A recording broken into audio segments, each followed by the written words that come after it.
that. I am doing hamstrings tonight. I got my little skivvies on here because I felt like wearing something a little bit more comfortable feeling. I normally do a podcast, but I'm not going to be able to do that today because Richard is hurt and he's not going to be able to make it over. So I'm just going to go ahead and do my hamstring workout live. And those of you who join me and want to ask questions, that's great. And those of you who catch it after it's posted from previously being recorded live, well, you go and leave your comments too, and I'll get back to you.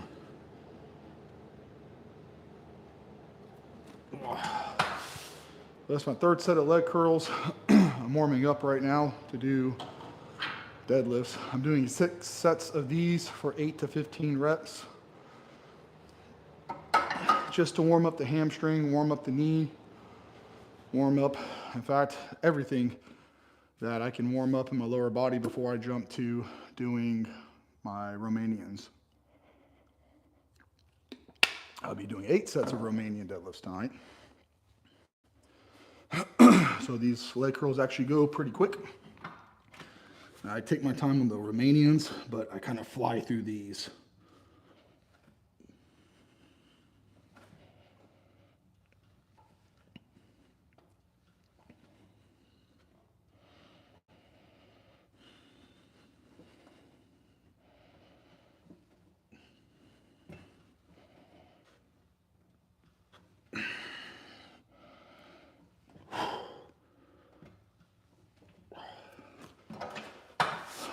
Man, it smells really good in here tonight too, because I decided I needed to do some gym maintenance. So I got in here and I swept everything, and then I vacuumed it after I swept it, and then I mopped it. So it actually smells really good. I don't know what the pine sol was. I think it was pine sol with fabulosis. I'm not sure, but it's something my wife uses to mop the house, but it smells really good in here. I might have put way too much in the mop bucket because there was like suds all over the floor when I got done mopping. I mean, it looked like just soap. And I was just like, oh no, this is gonna be tacky or feel nasty when it dries, but it doesn't. It feels fine. It smells really, really good too. I normally try to do this once every 2 to 3 months, but I've kind of been slacking on it.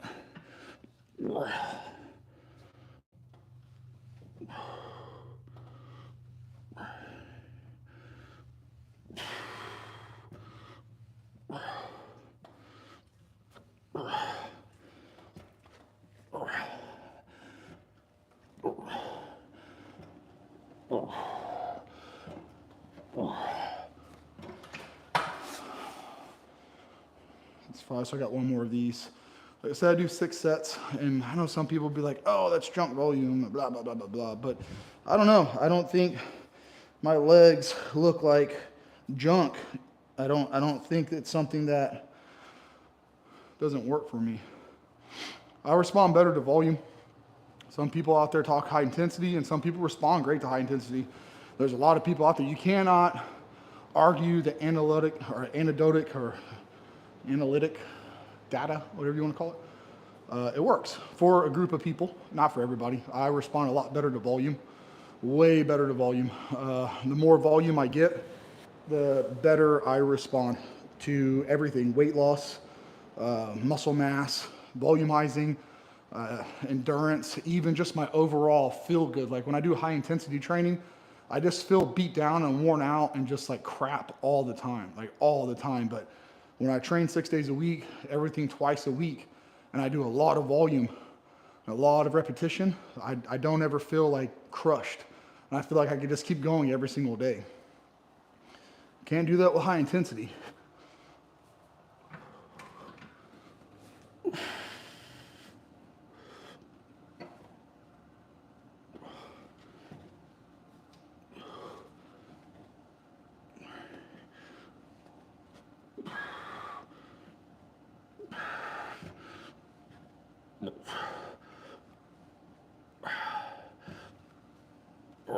All right. That's pretty good for the warm-ups. I'll put this weight up. I'll get ready to do my Romanian deadlifts. Now what I'm doing for my routine right now is I'm actually doing kind of like my old powerlifting routine for my accessory work. I did powerlifting when I was younger. I competed in it, and what I would do is I would do my sports-specific movement, which would be deadlifts for 8 sets, and then I would move on to a progressive overload, which would be something very similar to the deadlift. Well, when I say similar, I don't mean in motion, I mean in what it targets and works out. And then I would pick something for hypertrophy, is what I would do. And that worked really, really good for my hamstrings and my quads for powerlifting, but it also blew my legs up and got my legs really big. So, since I'm more into bodybuilding than I am into powerlifting, I want to make sure that I'm getting the right stimulus for the right body parts, and my lower body responds better to this. What's going on, guys? Get some men's shorts. These are men's shorts, man. I bought them off of Amazon in the men's section. Appreciate it. Okay, so anyways, like I was saying, whenever I was doing my powerlifting routine, there was always 3 movements that there's always three angles I would approach the movement on, right? There's a sport specific, which is the deadlift. You got to make sure that you get your sport. You get better at football by playing football. You get better at basketball by playing basketball, right? So if you have a sport, the only way you really get good at it is by playing the sport. So if you're a powerlifter, that will be your deadlift, your bench, and your squat. And then you have your progressive overload. You want something that you're going to progress every single weekend, and you can see the numbers moving, because with my main lift, I'll do the same for 3 weeks in a row. Every set and every rep for all 8 sets of my main movement, I would keep identical for 3 weeks, and then I would go up, allow my body to get used to it, and then go up, get used to it, and then go up. The next movement, which I normally did good mornings with a camber bar, that would be my progressive overload. That's something that I would continuously push for more weight every single week and more reps. And then my then my hypertrophy would be like back extensions or Romanian deadlifts. Something similar to the movement that I could do for repetition and volume to put a lot of blood in that area to blow it up. But since I'm not actually powerlifting, I'm bodybuilding, I'm not gonna do deadlifts. It takes too much out of me to pull from the floor and to go that heavy. So instead, I'm going to do Romanian deadlifts in replace of actual deadlifts. And I'm gonna do 2 sets of 10, 2 sets of 8, 2 sets of 6, 2 sets of 5.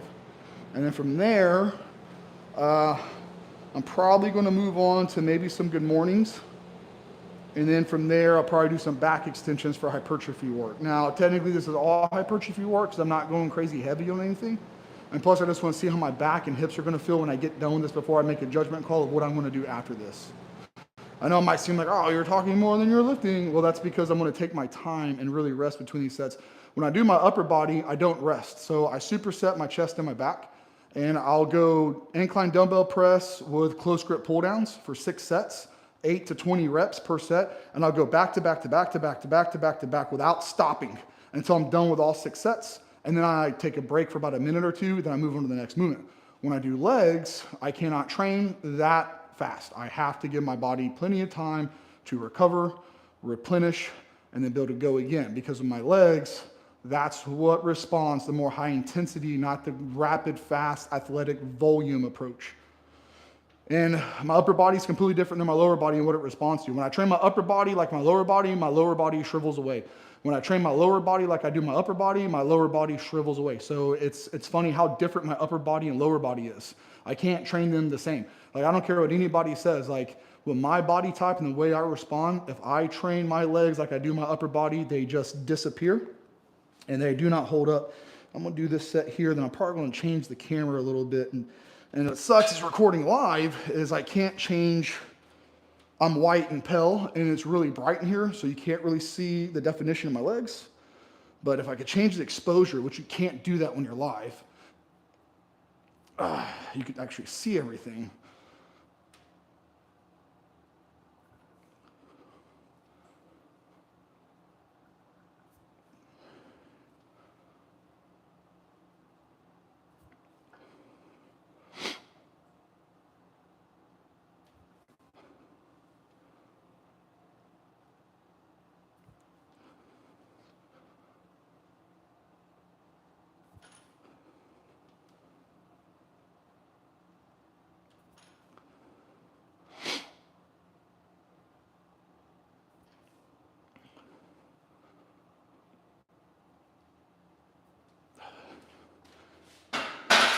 I'm not gonna lie, I kind of do want to pull from the floor.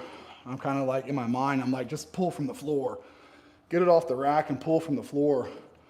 Quit playing these games and pull it from the floor. And that's the old powerlifter in me. So first set, 135. And I'm gonna map this out today as I go.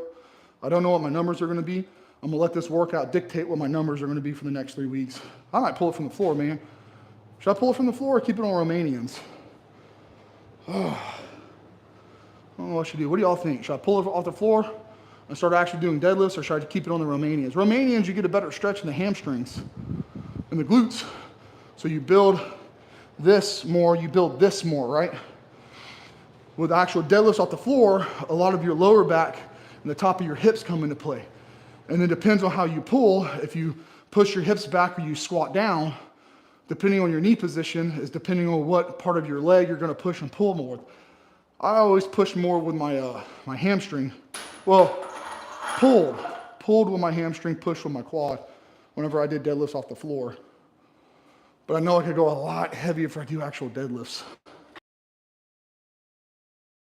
I'm just gonna see how it feels, man. I love deadlifting. It's one of my favorite things. You know what's the worst that could happen if I take it a little easy? This is even my deadlift bar. My deadlift bar. I'm not even gonna do this with this is a power bar right here. I'm not gonna even play any games. Let me get my deadlift bar out of retirement. If we're gonna do them off the floor, I might as well do it right. No point in playing around. I like this power bar, man, but it's just not my deadlift bar. And that deadlift bar is nostalgia for me because I've had it for like 12 years. I've had this deadlift bar and it used to be a staple of my workouts, but now it doesn't get used as much as it used to. So if I get a chance to take it off the rack and have some fun with it, man, I'm going to.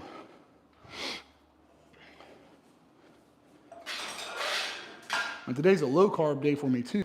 I'm only at 150 carbs right now. Saturdays are my low days. But tomorrow I'll be getting like 800 to 1,000 carbohydrates. I won't be getting really any protein, maybe 100 grams of protein tomorrow, and about 800 to 1,000 carbs.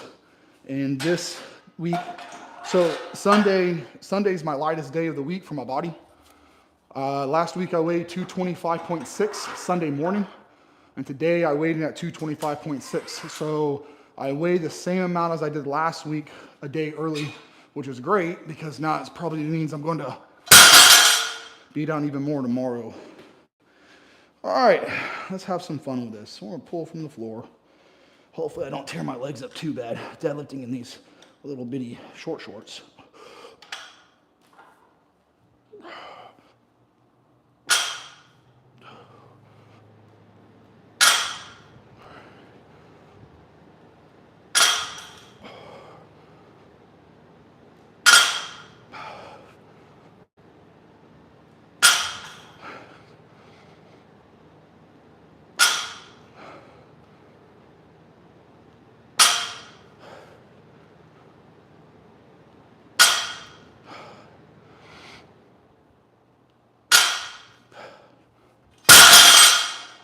Oh yeah, that's like going home. That feels really good. That feels really good. Okay, so set 2 is going to be 155. And this is going to be for the next 2 weeks after this week, so 3 weeks. Like I said, I'm going to build the reps up, well, the sets off the day's workout, and then I'll work that for the next 3 weeks because I want to build into my strength while also building hypertrophy. So after this, I think I'm going to do Romanians after this, actually.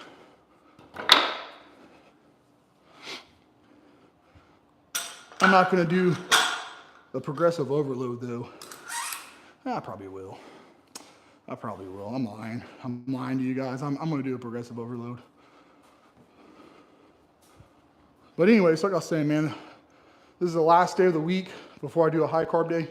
I'm going to hit it good.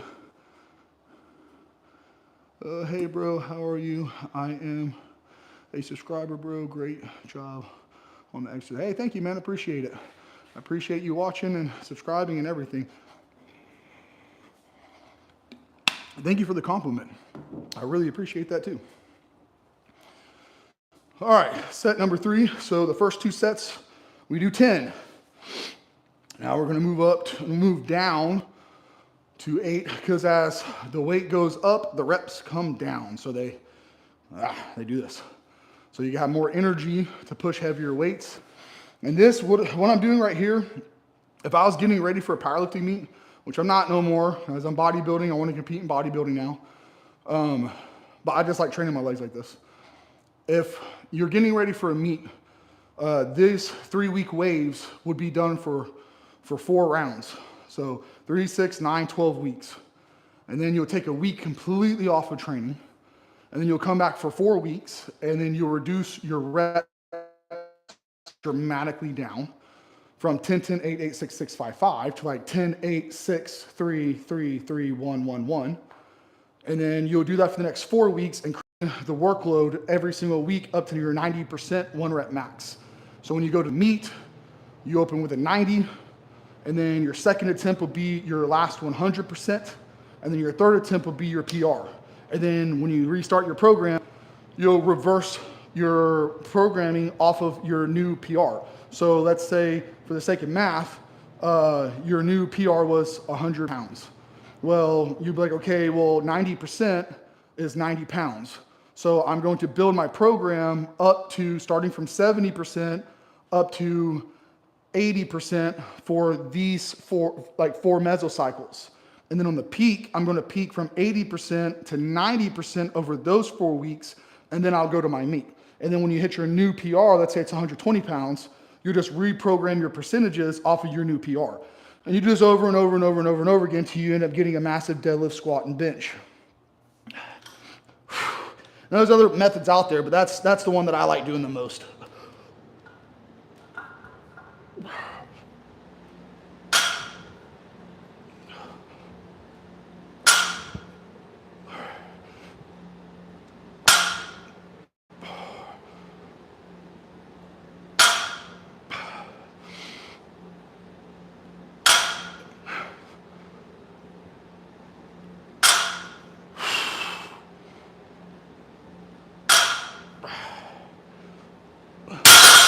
All right, there's set number 3, 185. We'll mark it down.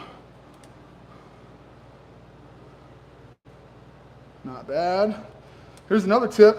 If you guys are having trouble holding on to the bar, go double overhand as long as you can before you switch to supinate. If you supinate your grip, you'll add like twice the amount of holding strength onto your deadlift. If you get strong, double overhand.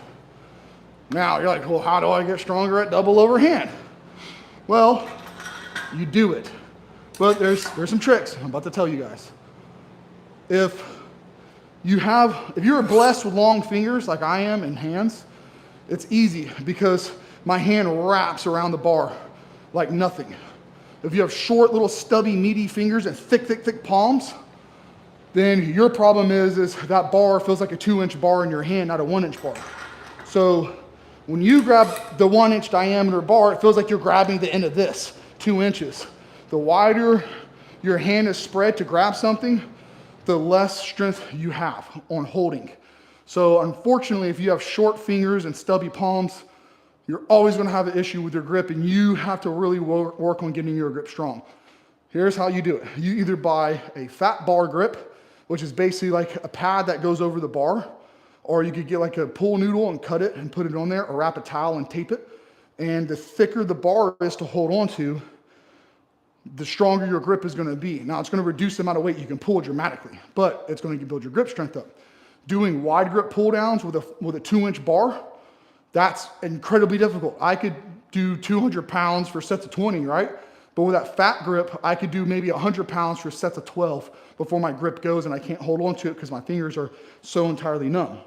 Another trick you could do, if you have hex dumbbells, you can grab them and hold them out like this, or you could take like 2 10s, pinch them together, fingers as wide as you can and hold them until they slip. And then when you get good at that, go to 310s and pinch 30 pounds between your fingers and don't let that middle one slip. And when you can hold 30 pounds per hand for about like 20 seconds, you have a solid grip. You get a hold of something, it's not getting away from you, and AKA the barbell, right? Okay, here's set number 4. This is our second set of 8, which is our last set of 8. Man, I'm feeling good too, man. I'm feeling real good. It's light. I know it's light, guys. I know that. We're going to work into this weight.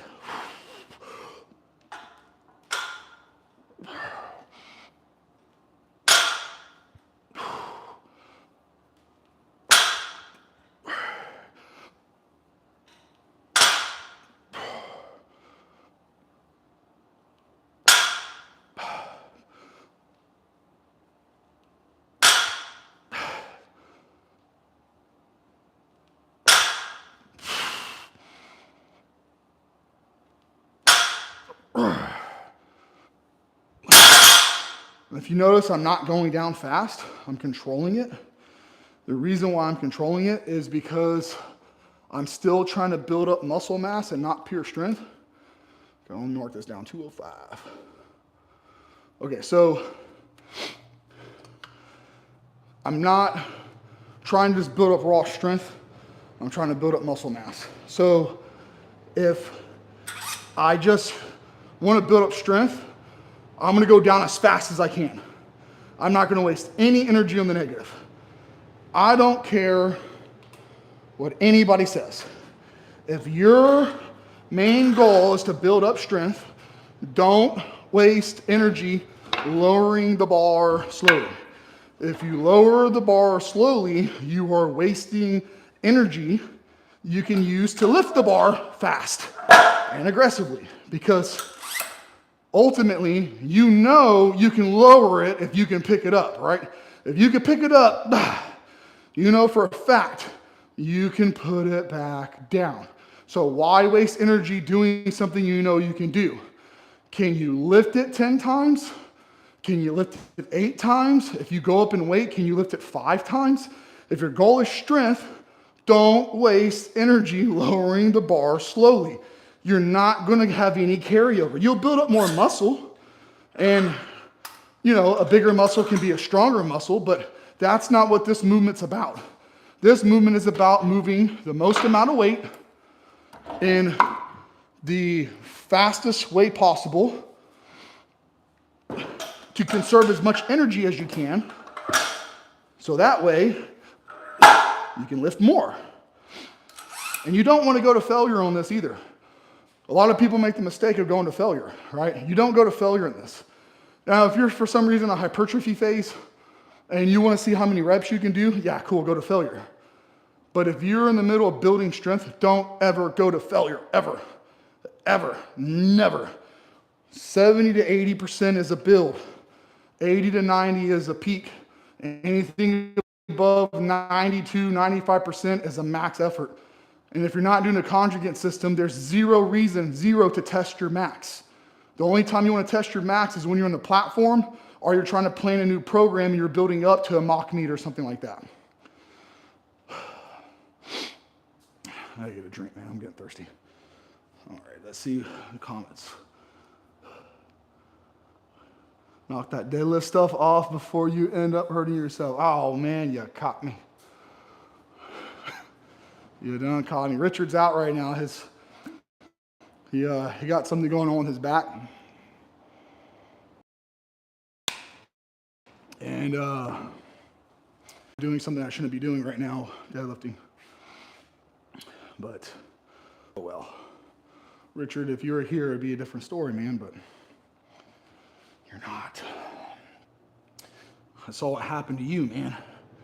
And I don't want to have a week back and it happens to me. So I got to deadlift. I got to do it, man. It makes me feel good. It makes me feel alive.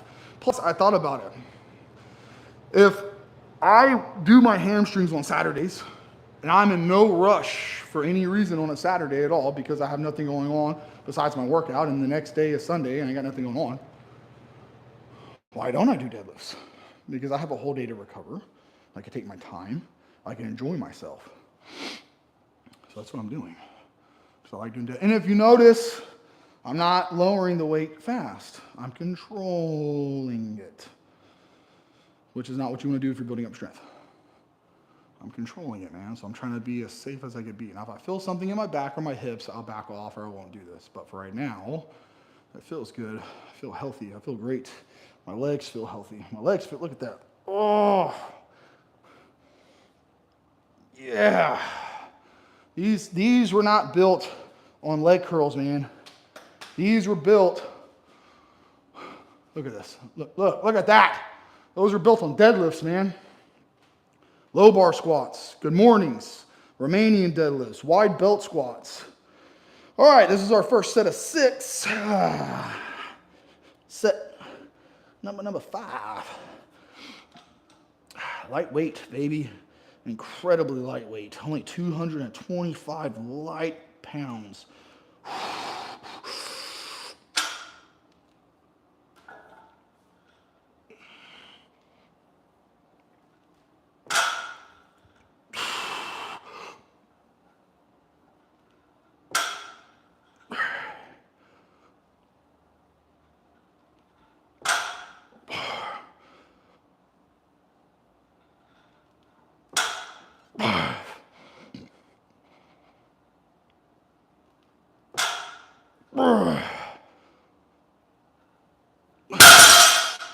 Yeah, I felt good, man. That was easy. 225. If anybody is suffering with back pain or sciatica or any type of low back issues, guys, y'all got to do yoga. I had bad sciatica last year, and I had a messed up knee. And man, yoga is life-changing. It will fix all your imbalances and get you on the path to recovery. And also, if you guys don't know this, omega-3 fatty acids, they will not help heal you, but I'll tell you what they'll do. Let me see what we got going on here. Hold on. Let me read this. Already one of us down with a back injury, and you use this as a chance to do deadlifts. You know, if I was there, I would have talked you out of it. Yeah, I know, man. You don't do them because you will use a lower weight for a week, and then you will up the weight by a much larger amount, and then your hips or knees will be hurting you again, per usual. Man, coming with the ugly facts. Okay, so omega-3 fatty acids. I tell you what happens in the body. Most people get a very rich diet in omega-6 fatty acids. Omega-6 fatty acids are not bad for you, but what happens when your omega-3 and omega-6 balance gets off, omega-6 will cause inflammation in the body. This could be gastro distress in your intestines. It could be retention of fluid. It could be arthritis. It could be poor cardiovascular endurance. For males, it could be an issue with having erections, keeping erections, or getting erections, cognitive thinking abilities.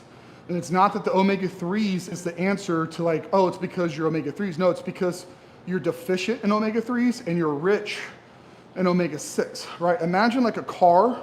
You don't want too much oxygen, like too much air, and you don't want too much gas. If you get too much fuel, it makes your car run rich. It doesn't mean it's better. It just means it's running hot and you're gonna burn stuff up. If you get too much air and not enough fuel, then it's running lean and you're not getting the proper combustion for the amount of fuel, right? You're overloading it with oxygen and it's gonna run like crap. So when it comes to omega-3s, omega-6s, you wanna make sure your balance is correctly. So if you do have joint pain, knee pain, hip pain, elbow pain, wrist pain, a lot of pain, inflammation, arthritis, you have trouble focusing, paying attention, you notice your cardiovascular's trash, you have problems getting, balancing your omega-3s. Eating fish 3 to 4 times a week, like salmon, sardines, or mackerel is great. Taking omega-3 supplements, if you don't like fish, is good. I prefer eating actual fish. I don't like fish unless I'm in the mood for fish. But when it comes to all the benefits of fish, I prefer to eat it than to supplement it. Now, I had a bad run-in with some spoiled fish the other day, so I'm kind of taking a break from the fish for a minute because I almost threw up from it. But there's that. All right, here we go. This is going to be set number 6. This is our last set of 6. All right, I'll pull this and get this weight. Oh, yeah. Feeling light.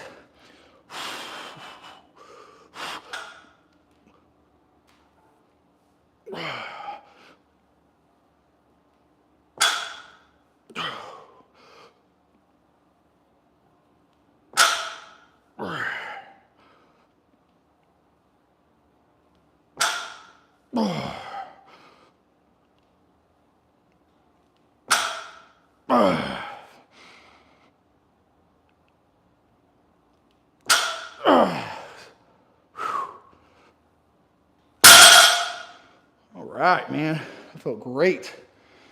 Now we're on to set number 7, which is the first set of 5. Let me write this down. 245. We're going to jump to 275 for my first set of 5.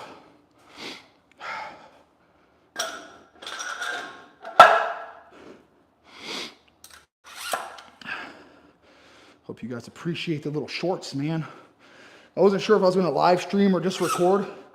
Because honestly, I was just thinking about recording and putting a video out so I could turn down the exposure so my pale body under these bright lights didn't wash out and you have to see more of my definition. But I don't feel like editing, so I'm just going to live stream.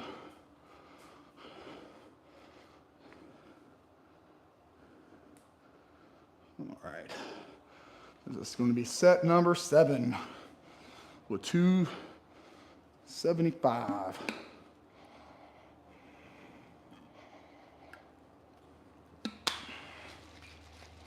Oh man, I forgot to shake my drink up, and all my dextrose or clustered dextrose, clustering dextrose. Anyways, it's a dextrose or dextrin. Clustering, dextrin, or dextrin, cluster, I can't remember. But anyways, it's settled at the bottom, so I have this big old chunk of like sugar on the bottom of my drink, just kind of like, oh no, and I'm almost done with it. So these next couple of drinks are gonna be pretty awful. Pretty sweet. Oh man. This makes me feel like I'm in my 20s again. Man, when I was 27, 28, I was so passionate about powerlifting, man. Like that was my everything, man. My kids and my wife are my everything, but like for me, you know, I love that so much. Just having something you're so passionate about. Now I'm passionate about bodybuilding. I've never competed in bodybuilding. I want to compete in bodybuilding. I never have. Oh, and also congratulations to Sam Sulik. He won his pro card this weekend. Awesome for him. Competed 11 days ago, qualified for his entry to a qualifiers for pro. And then he won his pro card on the second show. That's absolutely amazing. He put his work and time in, that's for sure. I know I'll never go pro because I got such a deformed pec from my injury. I just want to win a local show or two, man. Just have some fun with it. Okay, set number 5. Oh, set number 7, 5 reps. First set of 5, 275. All right, let me see what this feels like. Oh yeah, that's good.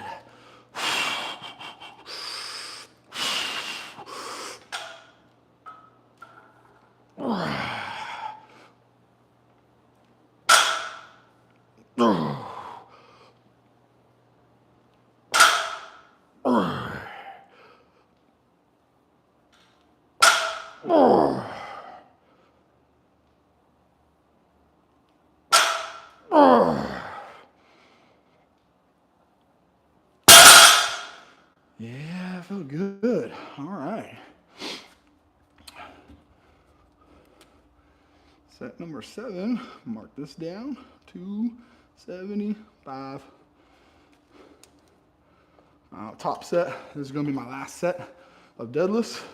Set number 8, it's gonna be 295. It's crazy, man, because when I was in my prime of powerlifting,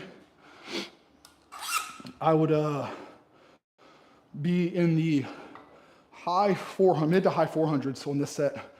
465, 485 for my top set. My number 8 set of the night would be in the high 4s. Not anymore. My back's feeling good though. Ooh, man, I hope everyone's having a good night. Good Saturday. It's beautiful here in Houston. Let me get this sugary drink in.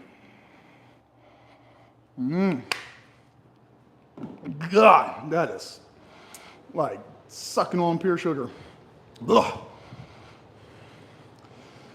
Okay, so normally on set 7 and 8, I would throw my belt on and strap up, but my belt hasn't been adjusted in a very long time. So I'm pretty sure it wouldn't fit. I had to adjust because I got the forever lever. I actually got 3 belts and it's the forever lever, but it's not adjusted properly to my size. So I don't even want to mess with it. Plus 295 isn't really heavy enough to put a belt on.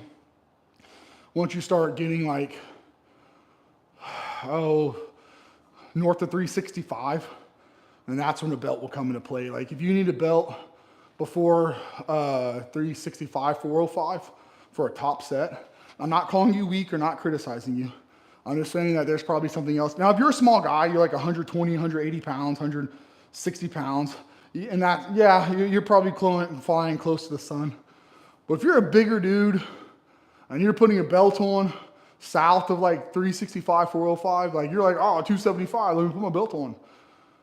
You're really doing yourself a disservice for your abs and your back. This is building. You're supposed to be trying to get everything that's weak strong. So when you go for your heavy movements and you put your belt on, you're stronger.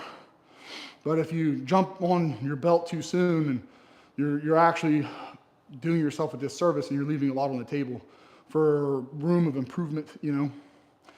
But whenever I was in the 400s, like I said, my last 2 sets is whenever I'll put my belt on. Once I hit north of like 365, 405 is whenever the belt would go on for the last 2 sets. Unless something was bothering me in my back. And also there's a technique to wearing a belt. If you're putting it on and you don't really know how to brace into it, then yeah, you probably should learn how to use it. So I'm gonna go ahead and recant what I just said a little bit. If you're learning how to use a belt, learn how to use it at lighter weights. So when you get to heavier weights, you know how to properly use it. But once you learn how to use it, you shouldn't have to use it that often. It should only be maybe once or twice a week that you use it on your last 2, maybe 3 sets. And depends on where your percentages are and where your maxes are and stuff like that is what I'm getting at. It's a whole thing. You'll figure it out. But anyway, so like I was saying, like learning how to use it's different because once you learn the tightness and how to brace it, it shouldn't be so tight. When I first started using a belt, I put it on so tight. It was super ridiculous, man. It was painful and I never got nothing out of it. But once I learned to loosen the belt up and then to push out into the belt and flex my lats, once I learned how to move my lats and flare my lats out and push my stomach out and brace my back and my abs against it at the same time, that's when my belt was like plus 20 strength, you know? Okay, set number 8. Second set of 5 for 295. Well, only 295 one time, but second set for 290. Yeah, whatever. Here we go. Every powerlifter has their little pre-ritual barbell movement. All right, that feels good.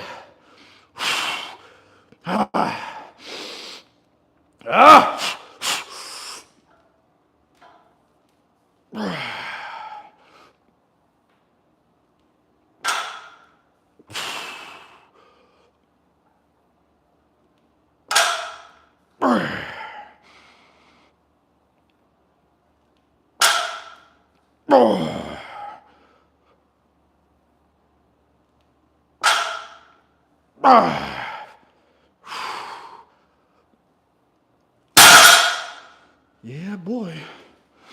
So I remember, let me write that down, 295. I remember I went to this powerlifting meet one time, and we were warming up for the deadlifts, and everybody was chalking up. I mean, they're chalking up like crazy, you know. Those guys had that chalk in there, every nook and cranny. Like 20 minutes chalking up their hands. Well, cool, whatever. Not judging. But there was so much chalk on the bar. Because of that, every single lift, after every lifter, the knurling was completely packed full of chalk.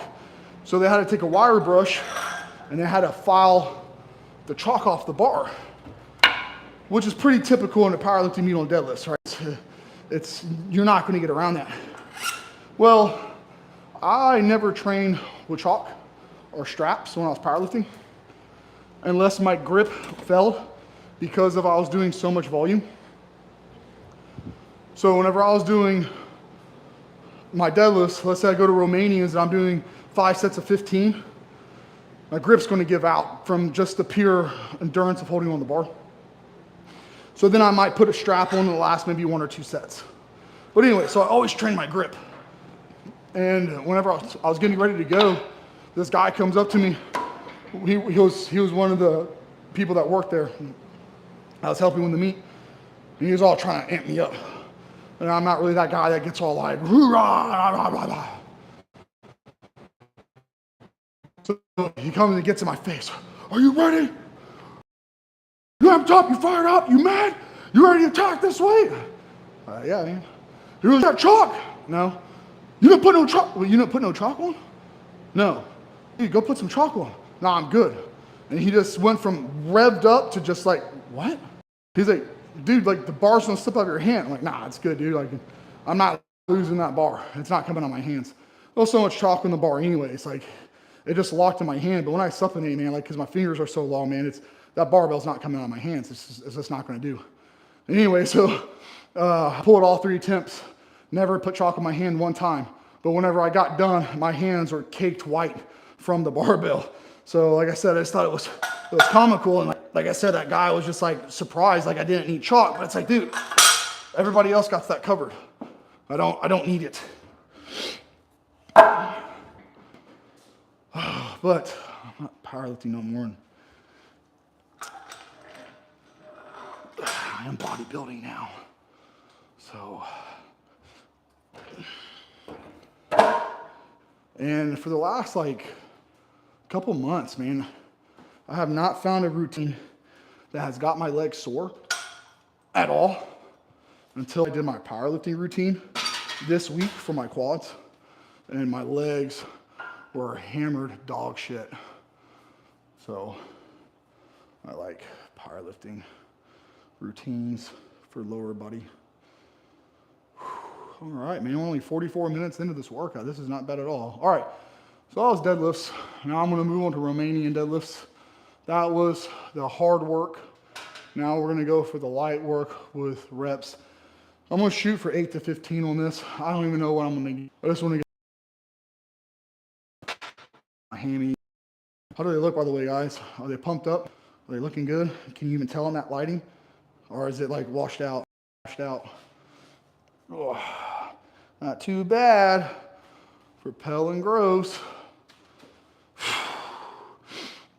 All right, let's pick up where we left off on the Romanians now.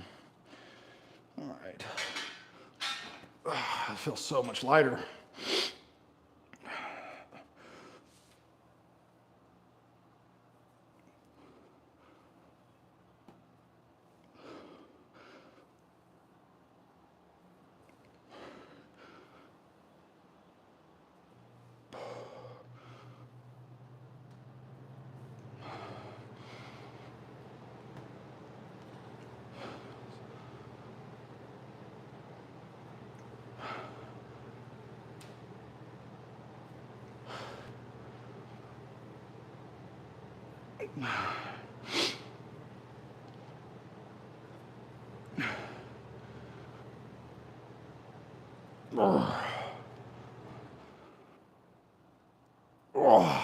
this one have to be it.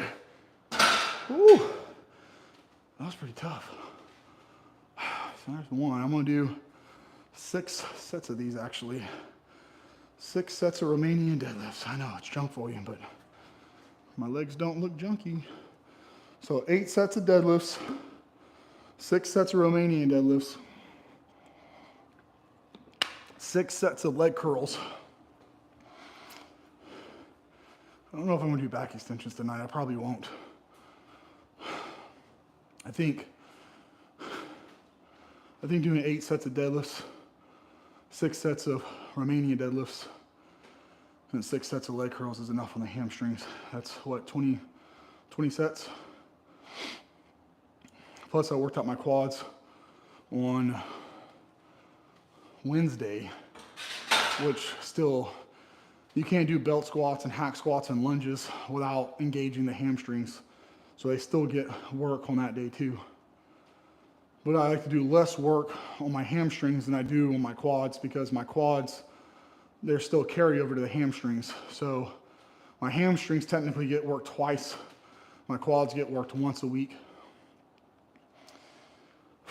But it's a 4-to-3, right? You have 4 muscles in the quad, you have 3 in the ham. So I feel the hamstring needs more work. Plus the hamstring is less used throughout the day with movement. So I always felt like the hamstring was a part of the leg that needed more attention to build strength size than the quad. I feel like the quad you could do less and get more out of when it comes to like evening it out, trying to get like your legs even, you know?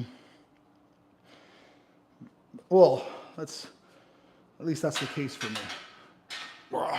That's the case for me. All right, set number 2.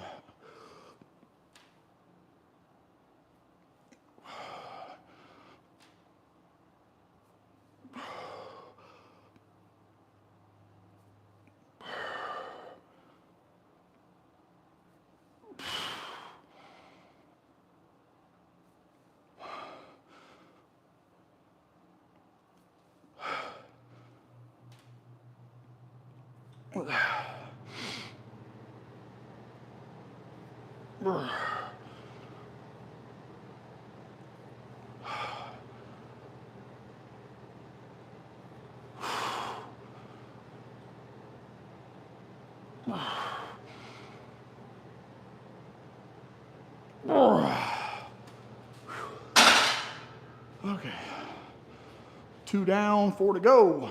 I'm gonna get another drink of my sugar water.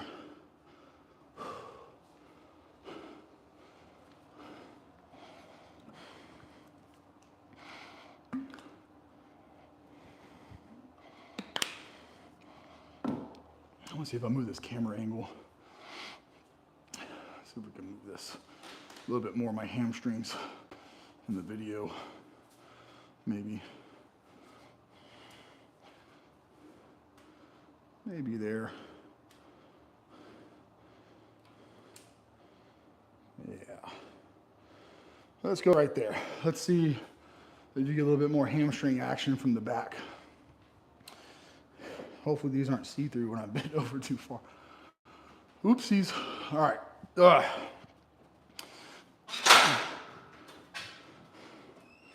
What's up, buddy? Okay. Set number 3.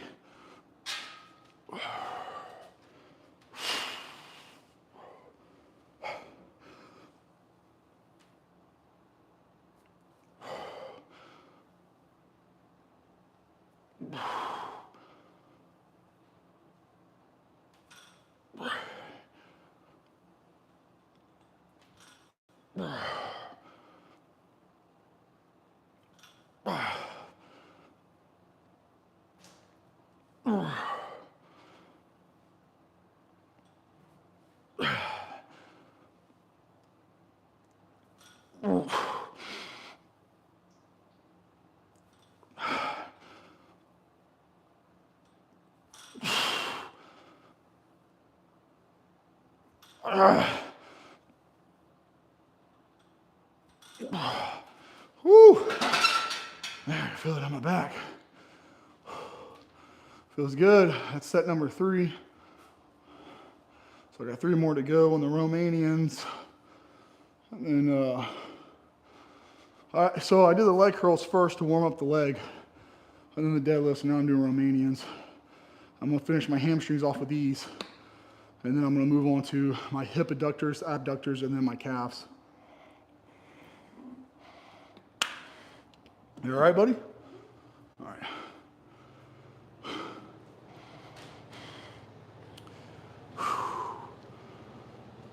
I don't take as long in between on Romanians like I do on deadlifts, but I still try to get an adequate amount of rest. Not because of my hamstrings, but my lower back and my hands, right? My forearms start to fatigue on grip. So I have to give my body a little bit, 1, to catch my breath, and then 2, let my grip strength come back so I don't lose the bar, because I don't want to have to strap up if I don't have to, because I do want to build my grip strength up, and that's how I've always got my forearms big. I don't do wrist curls, I don't do reverse curls, I don't do behind the back wrist curls or anything like that. I just hold on to the bar with no straps. And years of powerlifting with no straps, holding onto a heavy bar, your forearms have to be strong. Your grip will get better and your forearms will get bigger. I mean, they can be contracted, but your fingers do more of the work than your wrist does. So if you are going to train for hypertrophy, it seems to make more sense to use your fingers and not your wrist.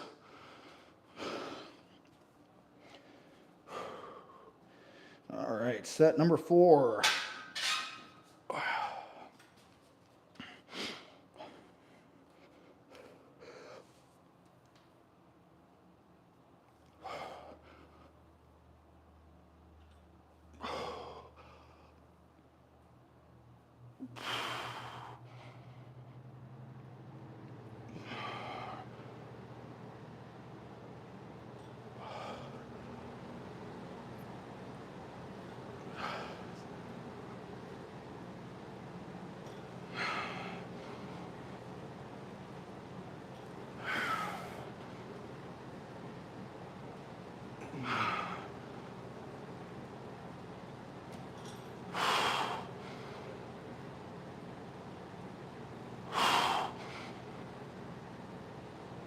All right.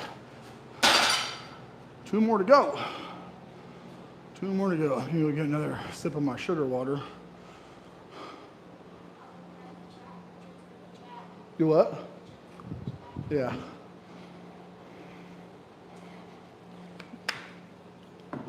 Yeah, he can't be here in person because his back is hurt, but he's in here on the video. All right, I got 2 more to go. 2 more to go. Woo. So if you want to build your hamstrings up, you want pretty legs, like you, whether you're bodybuilding and you want more size, or you need more like hamstring power for sports, whatever your sport is, a low bar squat with a wide stance, Romanian deadlifts, wide belt squats, good mornings. That's the bread and butter for hamstrings and lower back, hips, glutes.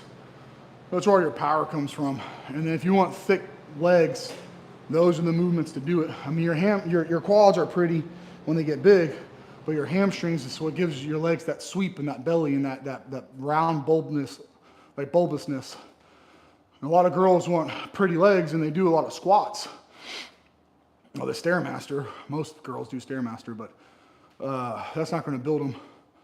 And squats is great, but if you squat high bar with your feet together, that's quads. You front bar squat, that's quads. When you put the bar low on your back, you step wide, right? If you squat narrow and you let your knees go out in front of your toes, that's quads.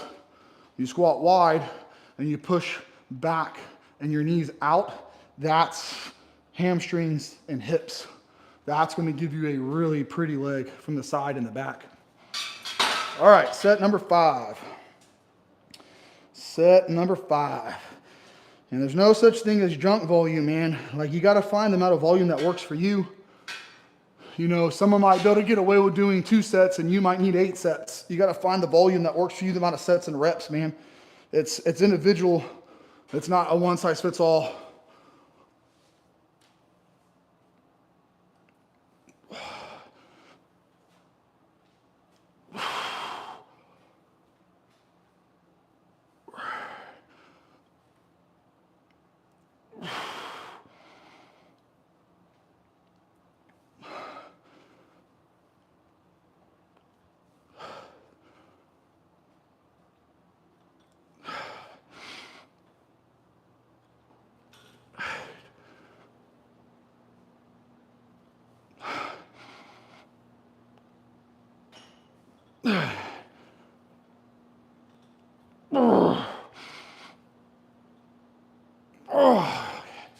Woo. Set number 5, we got one more to go. Like I said, there's no set amount of reps. Like there's no magic number of sets or reps. Like it's all individual. You gotta really find the rep range and the sets and the tempo. And it's not just sets and reps, it's tempo, right? Like one person might be able to move like this. You know, that works for them. The next person might have to move, and the next person might have to move a little bit quicker. And they could use the same reps and the same sets, but the tempo might be the difference in how they grow. Then it might not just be the tempo. It might be the amount of sets that they do, not reps or tempo. Or it might be the amount of reps versus sets, or the sets and not the reps. So you really have to kind of play with it 2-3 months and gauge your progress. Did I make progress? Did I get bigger? Did I get leaner? Did I get stronger? Yes, no, or the same. And then you make your adjustment, one small thing at a time, to figure out what the perfect workout like amount is for you. If you can recover from it, it's not too much sets and it's not too many reps. Like I build into 6 sets. So like tonight I'm doing 20 sets for my hamstrings. I don't start at 20 sets, right? I build up, you know, let me do 3 sets of everything, and then 4, and then 5, and then 6. And then from there, once I build the volume up and I build the capacity for that amount of volume and work, and I build my reps up to those sets for the rep range that I need, then I start bringing the weights up. So it's like, all right, let me build up the set numbers. Now I can handle the amount of sets. Now let me build the reps. All right, now I can get the sets and the reps. Now let me bring the load. And you think about the amount of work that you'll be able to do. I mean, frequency and volume, and then slowly, moderately bring the intensity up over time. That's what works for me. I can't just do high intensity training. Oh, I'm going to do 3 sets to failure and 2 warm-ups with each movement, and that's going to blow me up. That doesn't work. Hey, what's up, CB? I appreciate it, man. I'm actually having a great workout. Fantastic. Thanks for joining me, man. So like I said, that's what works for me.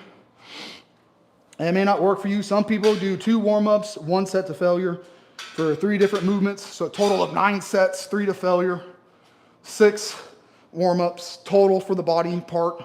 And that works for them. It doesn't work for me. I get stringy and I lose a lot of size and strength.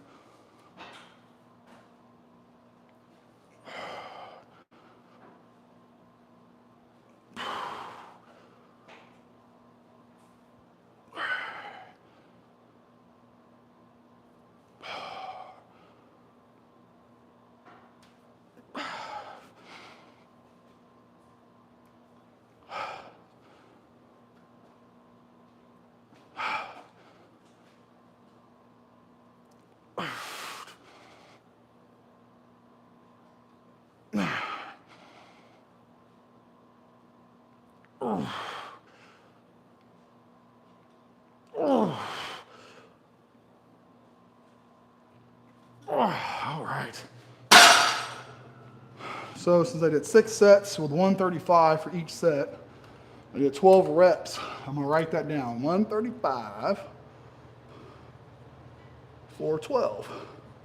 So now I know next time I come in what I have to do, because this is my progressive overload.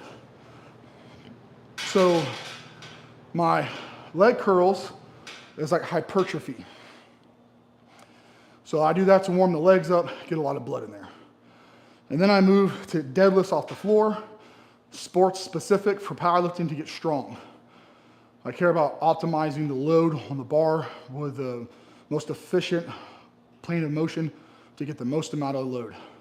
And then you do the progressive overload. That's what this is. Now I just did 6 sets of 12 with 135. I said, well, how's that progressive overload if you do the same amount of reps with the same amount of weight for all 6 sets? Because now next week when I come in, I could try to get 15 reps for every single set. And I might do 15, 15, 14, 14, 13, 12. And the next week I come in, I might do 15, 15, 15, 15, 14, 13, and then so on until I get 15 all the way across the board with all 6 sets. Then I go up in weight. That's progressive overload. Even if I only go up by 1 rep across all 5 sets, that's progressive overload. And I can spend 4 weeks, 5 weeks building this up to 6 sets of 15 reps. And then I could go up by 2 pounds, 5 pounds, 10 pounds, 15 pounds, 7 pounds, however much I feel comfortable going up, which will drop my rep range back down from 8 to 15. And the goal is to get 15 reps on every single set for all 5 sets, or 6 sets with the same weight. Once I accomplish that, then I can go up in weight again. That's how you do progressive overload for a very long haul. Not like I'm gonna do 6 sets or 6 reps for 3, right? Six reps for 3 sets. And now I'm gonna be going super heavy, super fast. And I'm gonna hit a wall very quickly, and now I'm gonna have to stall out and figure out what do I do now. This way you can drag this out for a really long time. I just had a light go out. That sucks. I've had these lights, these exact lights in here for 8 years now. And I just had my first one go out. LED lights, man.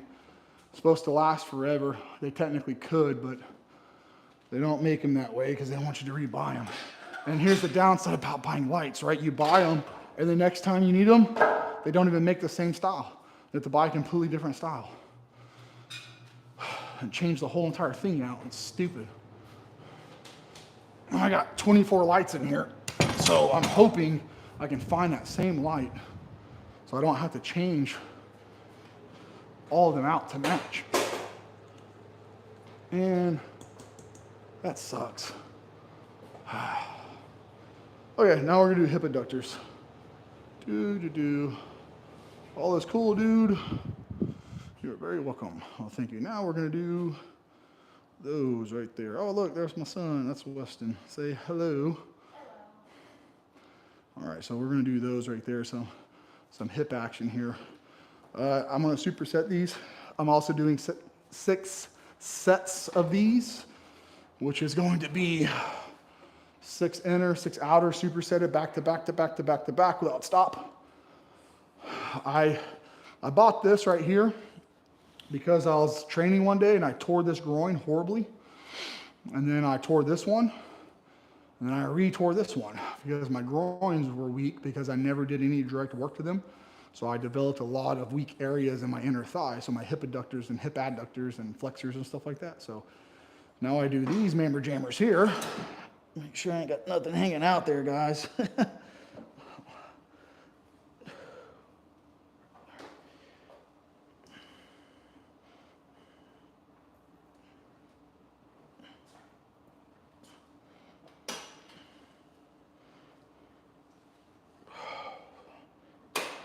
might have to change the angle on that camera.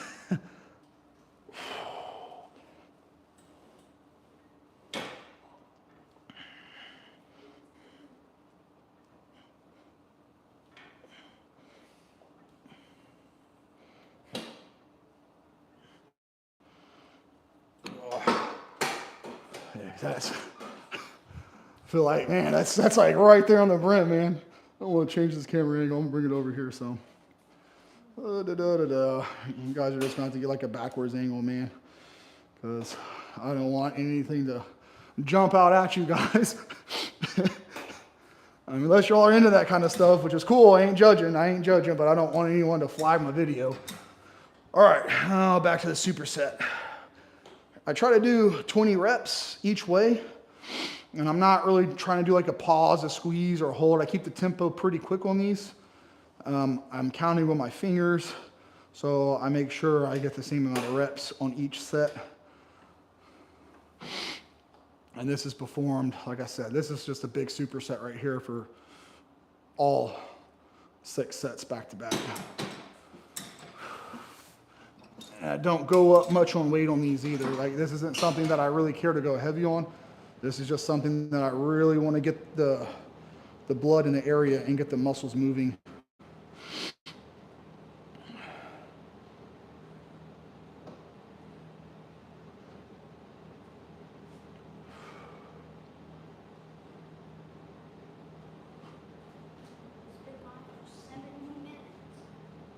What's that, buddy?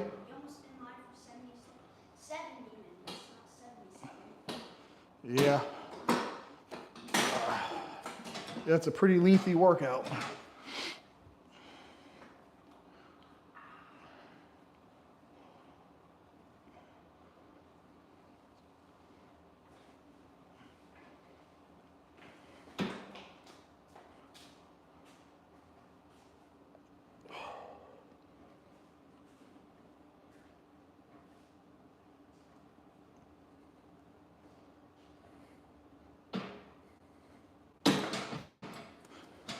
Remember the first time I ever did these? When I was younger, I was in my 20s.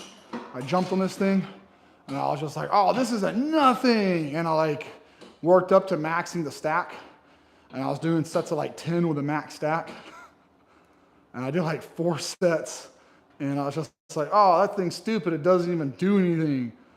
Why would anybody use that? Like, I maxed the stack out the very first time I ever used it. Ah, what a joke. And then not the next day, but the next day after that, I couldn't walk, stand, sit, bend, sneeze, cough, or breathe without my freaking inner thighs feeling like they were tearing on every single thing I did. It was absolutely brutal. And then I realized how much of your inner thigh you use for everything you do. And then it made me appreciate this movement. And I started doing it regularly whenever I worked out in the commercial gym. Every week I would do this both ways regularly. I had a lot of gym bros laugh and make fun of me, but I always had the biggest, strongest legs out of everybody I worked out with in terms of all my gym bros at the time. So they would all try to show off their upper body and their arms. I'd be like, nah, let's pick the legs up, let's pick the shorts up. But once I started working out at my home gym, and I didn't have access to this no more, I stopped doing it and I neglected it for many years. And that led to imbalances, and then I ended up tearing my groin, like I said earlier. So now I take it a lot more serious. And to be honest, I have kind of been neglecting this for a while now, but I'm back to putting a lot more effort into my inner thighs and outer thighs, my hip flexors and abductors.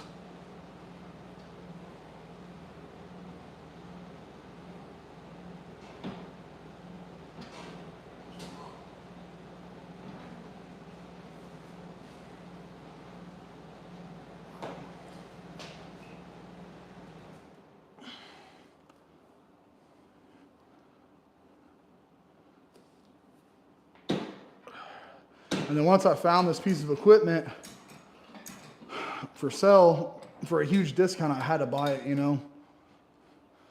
All right, 2 more sets. Because this was a part of a small gym that went out of business. And for this piece of equipment, it was like $3,000, $3,500 for it. And I think I got it for $1,100. It was almost like 2/3 off or something like that, what it was versus brand new. And I was just like, oh man, I can't pass that up. And then plus it was adductor, abductor, inner outer thigh. So I was just like, oh yeah, hell yeah. Because I was gonna buy the individual ones, but whenever this one was a 2-in-1 for like pretty much like 1/3 of the cost, I had to jump all over it.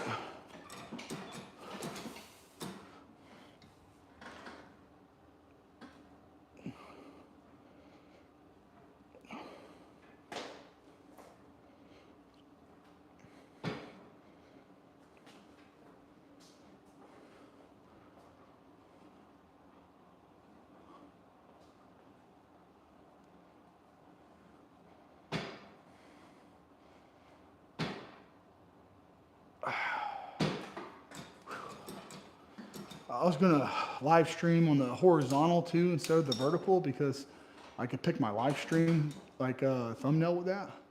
But for some reason, when you record vertical, it doesn't let you pick a thumbnail. And it always picks the most like goofiest thumbnail too. You get less views that way. Less exposure.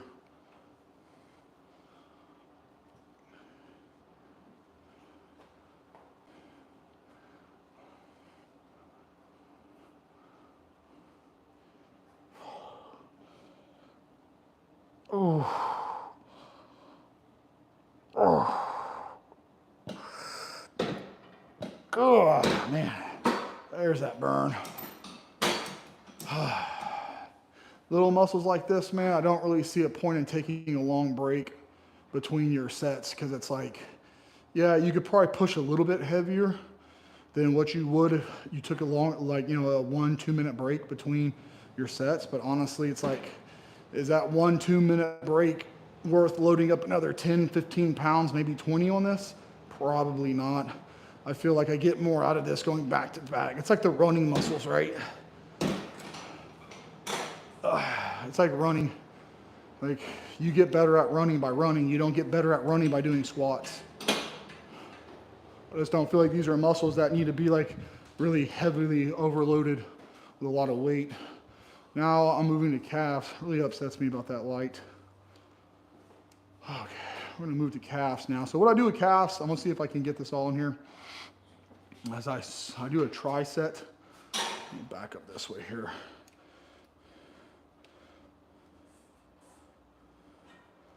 Yeah, I guess I'm gonna come right here. So I'm gonna do seated calf raises, and I'm gonna jump to leg press calf raises, and then I'm gonna come over here and do standing calf raises, all back to back, like one big tricep with like no rest between. Once I start the movement, once I start doing it, like I don't rest until all 6 sets are done of each movement. Back to back to back. The only time I won't jump on the next piece of equipment immediately is because I'm loading more weight on the bar. But as soon as I'm done loading the weight on the bar, I go right back into the movement with little to no rest as possible. So it's 18 sets with 3, like in 6 groups. So if that makes sense. All right, I'm gonna go drink the last of my sugar water real quick. Okay, sugar water.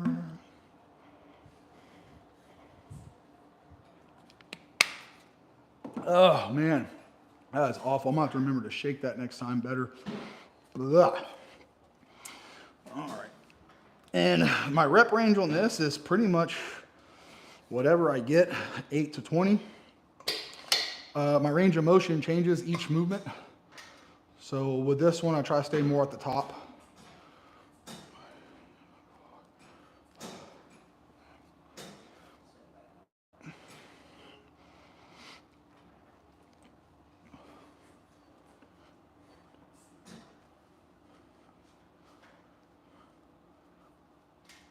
Let's see if I can get a better angle with the camera too, so I'm not so like hitting off in the back. Okay, this one right here, I try to stay more mid-range, I guess you could say.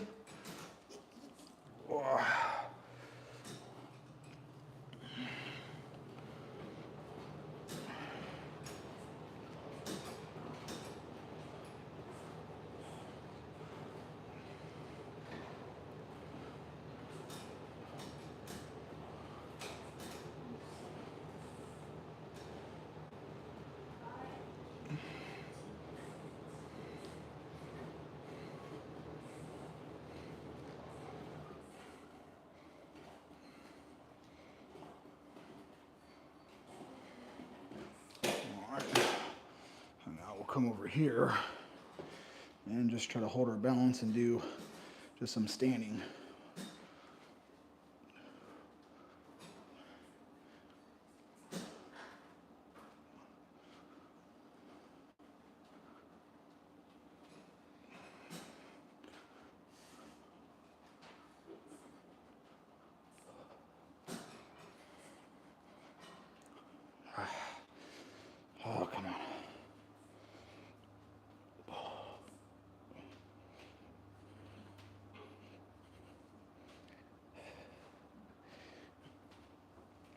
Let me try to move this camera.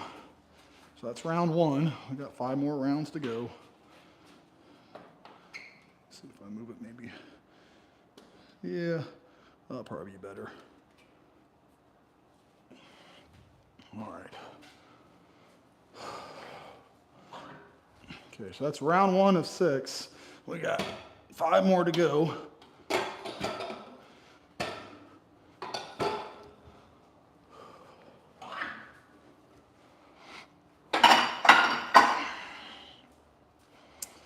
And the goal is 8 to 20 reps on each movement, 8 to 20 reps. As we fatigue and we add more and more weight to each round, obviously we're going to get less and less reps.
Oh, didn't think I was going to get 20 on that one.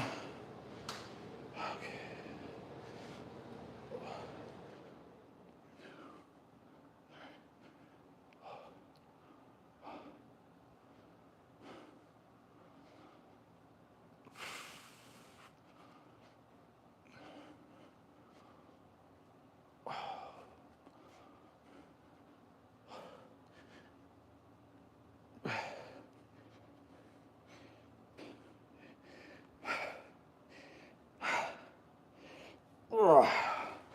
Okay, I'll add a little bit more weight to the seated, but I'm not going to put any more on the calf rate, on the leg press for this one.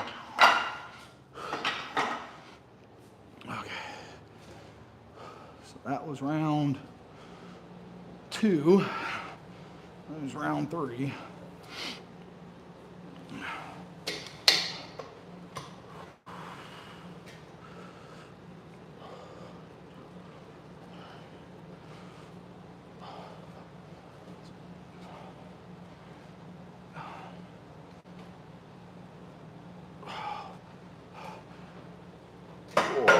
Yeah, that's a good weight there. We got 15 on that one. So my reps are coming down, which is what I want. It means my calves are actually getting fatigued and they are burning like fire right now.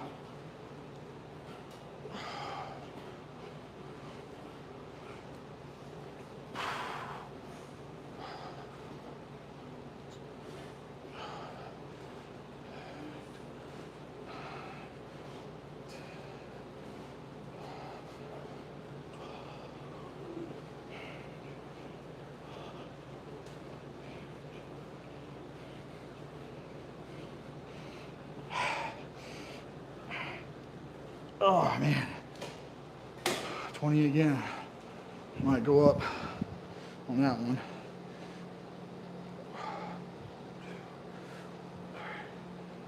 Man, if you guys underestimate how good calf raises are with just your body weight on a little 1-inch lip, I suggest doing them. You don't always need to use a lot of weight for your calves. Like just doing body weight calf raises for 5-6 sets of 20, you'll be amazed because the balancing, like not being able to hold on to anything like what I'm doing right here and not losing your balance, it takes a lot of stability and calf strength. So if you could work on doing 20 without weebling and wobbling all over the place, then you work on lifting up slowly and lowering down slowly. just where your heel is about to touch the ground, but you don't let your heel touch the ground, and then you go back up. That builds a tremendous amount of calf strength, which gives you a lot of endurance and helps build up size too. If you never tried it before, I highly recommend doing it. If you have stubborn calves that aren't growing and you've never done it before, try it and see how your calves respond after about 2 months.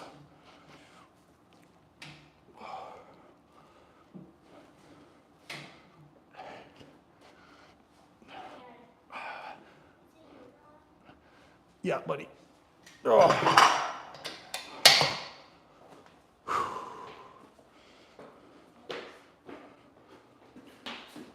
All right, so this is set 4.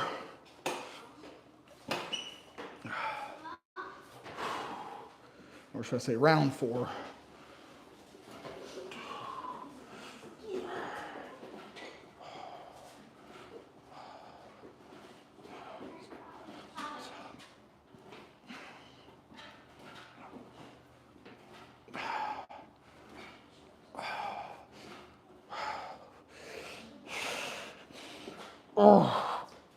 Oh, there's 15 reps, that's good. So like I was saying, if you get to the point where you cannot balance yourself and you come up slowly, hold, slow down just before you touch, come back up. Oh, see I dropped quick there. Slow down just before you touch, back up, slow down just before you touch, hold at the top, come down slowly just before you touch, come up and hold, slow down just before you touch, come back up. Work on doing 20 of those without holding on to anything, right? Do 5 sets of 20 and don't hold on to nothing. Just use your balance. No weights, no dumbbells, no nothing, just body weight on a tiny little 1-inch lip, right? 1-inch little bitty lip, and hold your balance and try to hold the top for about a second or 2, lower the heel just before it touches, up. Now slowly, 5 sets of 20, it'll light you up.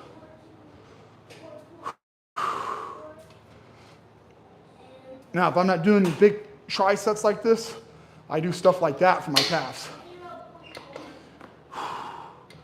All right, here we go, round 5.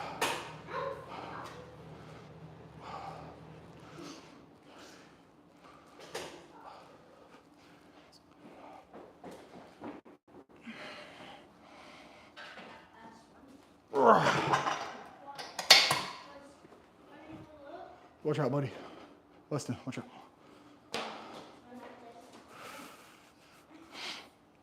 I mean, if you don't have a calf pump after something like this, and your calves don't grow from what you're doing, change it up, do something different. A lot of reasons why people's calves are stubborn and they don't grow is because they don't try new stimulus and they don't try to mix and match and figure something out to get them to grow. Like I said, it might be the tempo, it might be the rep range, it might be the set range. You may not be doing enough sets. You might be doing too many reps, not enough reps. You might not be doing your rep fast enough. You might be doing your rep too fast. The only way to know is to move it around and play with it. Ooh, man. My calves are on fire. Because remember, your calf is an endurance muscle. It's designed to be stood on all day, walking all day, running off and on. It's a muscle that's designed to be abused and constantly under tension just from standing all day, walking all day, moving around and bending over and doing things. So if doing heavy load and high intensity doesn't work, try high volume and back-to-back volume like this.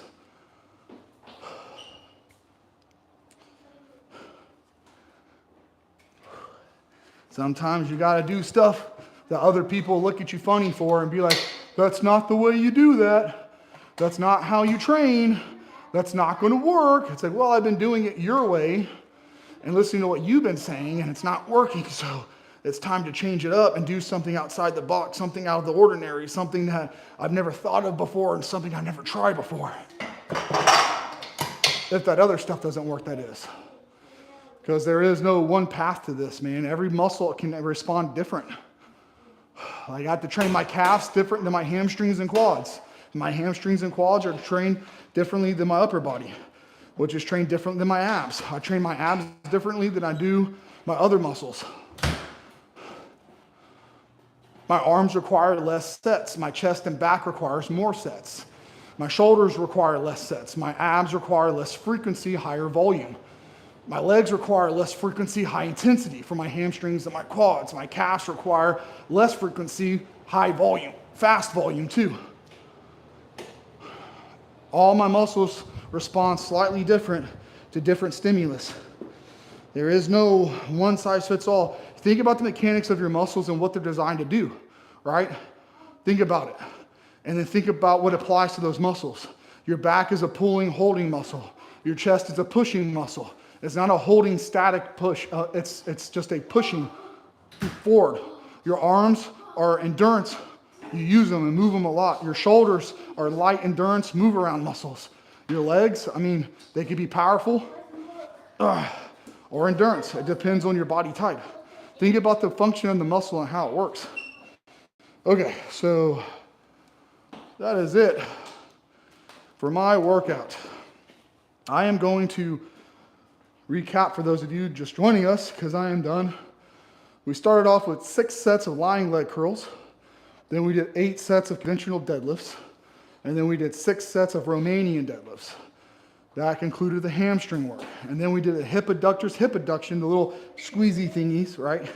We did 6 sets of those, supersetted back to back to back to back.